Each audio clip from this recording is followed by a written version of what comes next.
Ma'asyiral muslimin yang dimuliakan Allah Subhanahu wa taala. Ada 3 hadis yang membicarakan soal ibadah i'tikaf.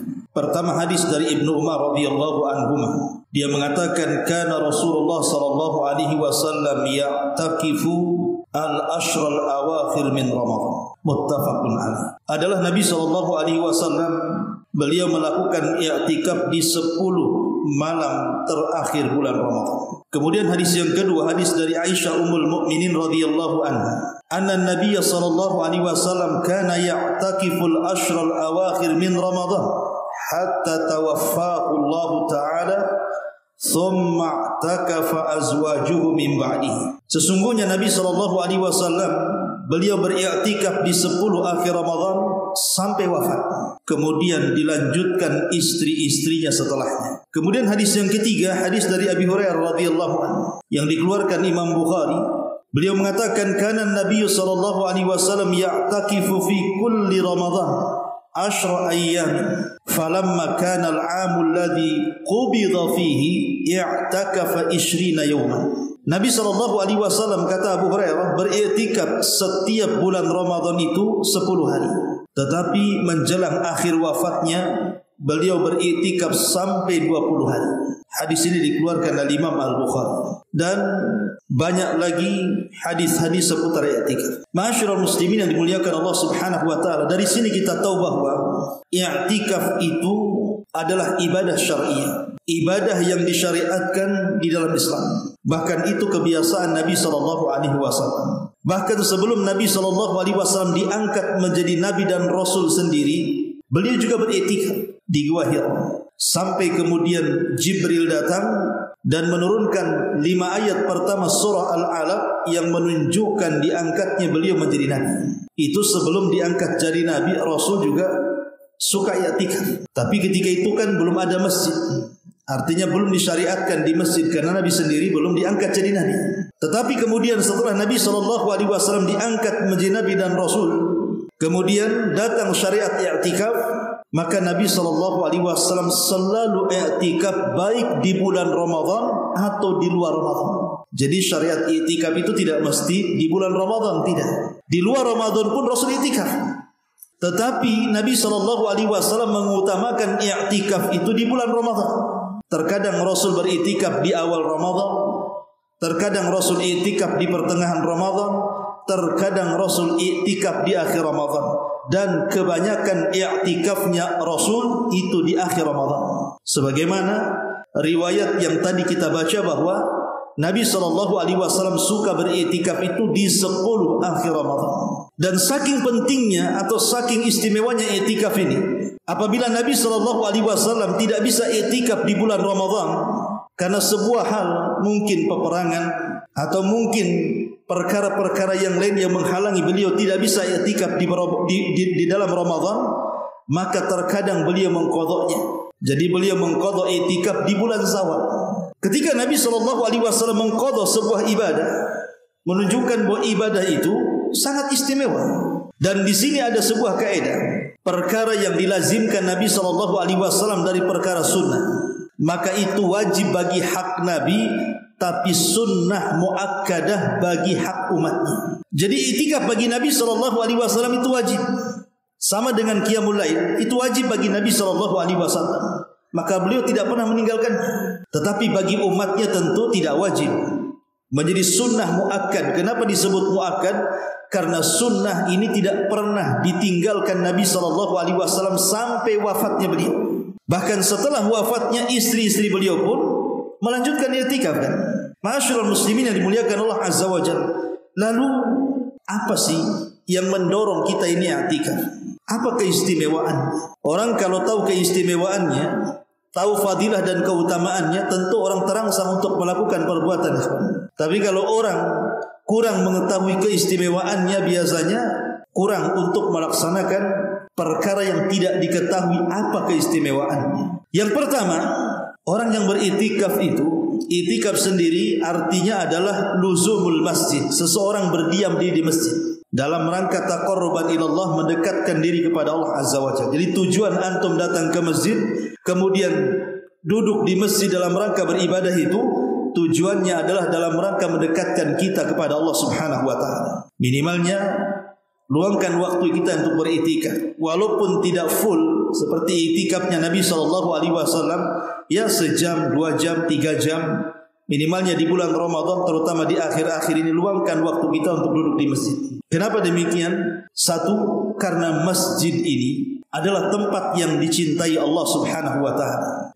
Ketika Nabi SAW ditanya tempat yang paling dicintai Allah, maka Rasul tidak bisa menjawab dan mengatakan, tunggu sampai aku bertanya kepada Jibril. Kemudian setelah Rasul berjumpa dengan Jibril, maka Rasul bertanya. Kemudian Jibril mengatakan, tunggu sampai saya bertanya kepada Allah Subhanahu wa taala. Maka kemudian Jibril setelah memberitahu atau diberitahu jawabannya bahwa tidak ada tempat terbaik di permukaan bumi kecuali masjid, maka Rasul mengatakan, khairul makan masajiduha. Sebaik-baik tempat adalah masjid-masjidnya. Wa syarrul makan aswaquha. Dan seburuk-buruk tempat adalah pasar-pasarnya. Artinya bahwa masjid ini tempat yang paling dicintai Allah Subhanahu wa taala, sebagaimana pasar itu tempat yang paling dibenci Allah. Jadi orang yang beritikaf itu sedang duduk di tempat yang paling dicintai Allah. Ini yang pertama. Yang kedua, orang yang beritikaf ini, karena itikaf itu kan tidak boleh kecuali harus di masjid, ya. Ada hadis yang mengatakan la i'tikafa illa fi masajidis salasa. Tidak ada i'tikaf kecuali di 3 masjid. Masjidil Haram, Masjid Nabawi dan Masjidil Aqsa. Sehingga memahami hadis ini ada yang mengatakan bahwa tidak ada syarat i'tikaf di masjid-masjid manapun kecuali di 3 masjid. Sebagaimana ada yang berpendapat, salah satunya berpendapat pendapat ini Syekh Albani dan murid-muridnya mengatakan i'tikaf itu hanya di 3 masjid saja. Jadi tidak perlu antum i'tikaf di sini, ngapain? I'tikaf ke Masjidil Haram sana atau Masjid Nabawi atau ke Aqsa sana. Tetapi Syekh Utsaimin rahimahullahu taala mengatakan, pertama riwayat ini lemah. La i'tikafa illa fi masajidis salas. Lau faradna, kata beliau, kalaulah kita terima riwayat ini sahih, maka kalimat la i'tikafa, tidak ada i'tikaf di sini, maksudnya bukan menafikan sah dan tidaknya i'tikaf, tetapi ini bicara soal afdaliyah. Maksudnya tidak ada i'tikaf yang paling afdal kecuali di 3 masjid. Itu maknanya seperti itu.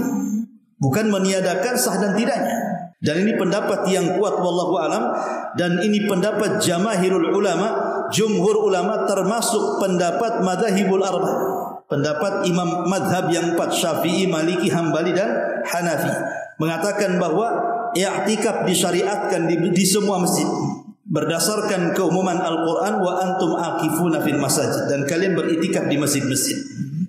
Taib, ini masalah khilaf para ulama, tapi yang jelas bahwa i'tikaf itu disyariatkan di semua masjid.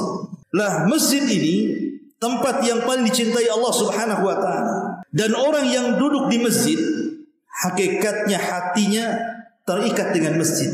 Dan ada sebuah hadis Nabi SAW yang mengatakan, sab'atun yudhilluhumullahu fi dhillihi yauma la dhilla illa dhill. Ada 7 kelompok yang akan mendapatkan naungan di hari yang tidak ada naungan aras kecuali naungan Allah Subhanahu wa taala. Salah satunya adalah rajulun wa qalbuhu mu'allaqun bil masajid, seseorang yang hatinya terikat dengan masjid. Jadi orang-orang yang beritikaf itu masuk dalam hadis ini. Mereka akan mendapatkan naungan di hari yang tidak ada naungan kecuali naungan Allah Subhanahu wa taala. Kapan itu? Pada hari kiamat. Ketika matahari dekatkan di atas kepala 1 mil, keringat bercucuran luar biasa, maka orang-orang yang hatinya terikat dengan masjid akan mendapatkan naungan dari teriknya matahari di padang mahsyar. Ini yang kedua. Kemudian yang ketiga, orang yang beritikaf ini akan senantiasa didoakan para malaikat. Antum yang beritikaf di masjid ini akan senantiasa didoakan para malaikat, dan malaikat akan mendoakan kita dengan mengatakan Allahumma ighfir lahu, Allahumma arhamhu. Ya Allah, ampuni orang ini, ya Allah rahmati orang ini. Subhanallah. Dengan duduknya antum di masjid, malaikat mengatakan, ya Allah ampuni orang ini, ampuni orang yang bersandar di tiang itu, ampuni orang-orang yang di pojok masjid itu, karena mereka beritikaf. Ya. Mana hadisnya? Nabi SAW mengatakan dalam hadis yang dikeluarkan Imam Bukhari, Innal malaikata tusalli ala ahadikum ma dama fi musallahu ma lam yuhdis. Sesungguhnya para malaikat akan mendoakan kepada salah seorang di antara kalian selama mereka berada di tempat solatnya, berada di masjidnya, selama dia tidak berhadas. Jadi kalau antum beriktikaf, kalau bisa jaga taharah, jaga kebersihan wudu. Kalau batal wudu lagi, masuk lagi, batal wudu lagi, masuk lagi, supaya mendapatkan doa malaikat. Karena syaratnya mendapatkan doa malaikat selama dia tidak berhadas. Maka malaikat akan mengatakan, Allahumma gfir lahu, Allahumma arhamhu. Ya Allah, rahmati orang ini, ya Allah, ampuni dosa orang ini. Subhanallah. Orang yang beriktikaf walaupun hanya setengah jam, 1 jam, 2 jam, 3 jam, para malaikat akan datang dan mengatakan, ya Allah, ampuni orang ini, ya Allah, rahmati orang ini. Ini yang ketiga. Kemudian yang keempat, orang yang beriktikaf itu dia akan senantiasa mendapatkan pahala salat walaupun dia tidak salat. Orang-orang yang beriktikaf itu akan mendapatkan pahala salat dalam kondisi ketidaksolatan dia. Karena biasanya orang yang beriktikaf itu adalah orang yang menunggu salat setelah salat. Kata Nabi SAW, intidharus salati ba'da salat. Ketika orang menunggu salat setelah salat, maka seolah-olah anda ini berada di tengah-tengah salat.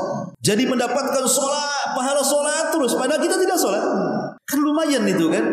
Coba umpamanya antum pada isya nih, antum iktikaf nunggu sampai subuh.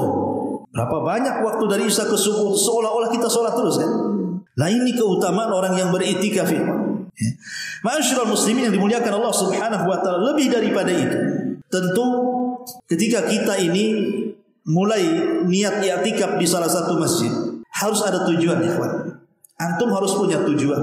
Karena bagaimanapun innamal a'malu binniyat. Amal itu ditentukan niatnya. Niat antum i'tikaf itu apa? Atau gara-gara antum bertengkar dengan istri, enggak kerasan di rumah lah, i'tikaf aja di masjid. Ya. Atau mamanya di rumah enggak ada makan, di masjid banyak makan lah, makan di masjid aja. Bukan begitu ya.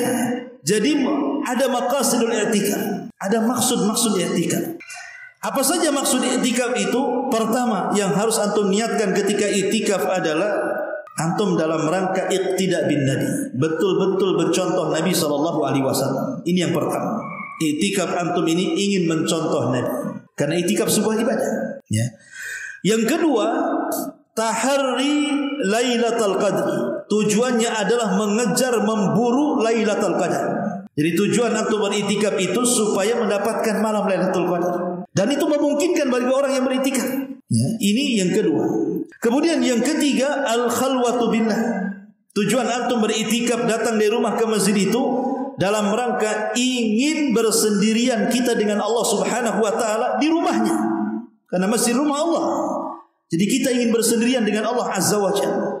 Baik dengan solat berjamaahnya kita, dengan solat tarawihnya kita, dengan qiraatul Qur'annya kita, dengan tahajudnya kita, dan begitu seterusnya. Kita ingin berkhalwat, betul-betul menyendiri antara kita dengan Allah, yang itu tidak bisa dilakukan di luar rumah, di luar masjid kan.